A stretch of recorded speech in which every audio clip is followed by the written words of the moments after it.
Hello বন্ধুরা, আর একটা নতুন ব্লগে তোমাদের সবাইকে জানাই স্বাগত।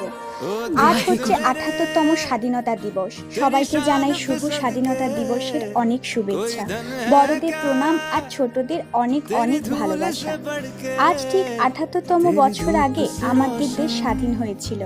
আচ্ছা তোমরা বলো তো, সেদিন কি সত্যিই আমাদের দেশ স্বাধীন হতে পেরেছিল? কিসের স্বাধীন, যেখানে আমাদের মতো মেয়েদের কোনো স্বাধীনতা আর নিরাপত্তাটাই নেই? যদি সত্যিই আমরা সেদিন স্বাধীন যুগে বাস করতাম, তাহলে আরজি করের এই ঘটনার আজকে আমাদের কাউকেই শুনতে হতো না। আমরা কেউ সম্মুখীন হতাম না এই ঘটনার সাথে।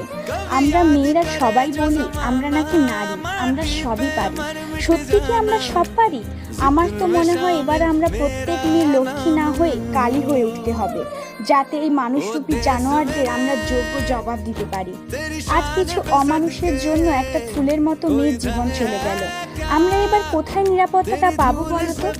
রাস্তাঘাটে একা বেরোনোর নিরাপত্তা খুঁজে পাই, এমনকি আর হাসপাতালে আমরা সেই নিরাপত্তাটা খুঁজে পাবো না। আমরা কিন্তু এই অপরাধের যোগ্য জবাব চাই, যারা তার চোখে দেখা হাজার স্বপ্নকে ছিন্ন ভিন্ন করে ফেলেছে। আজ তাকে জীবন দিতে হয়েছে কিছু মানুষের জন্য। কিছু মানুষের জীবন বাঁচানোর লড়াই করতে গিয়ে আজ তাকে জীবন দিতে হয়েছে। ওইসব মানুষরূপী জানোয়ারকে যোগ্য সাজা হোক।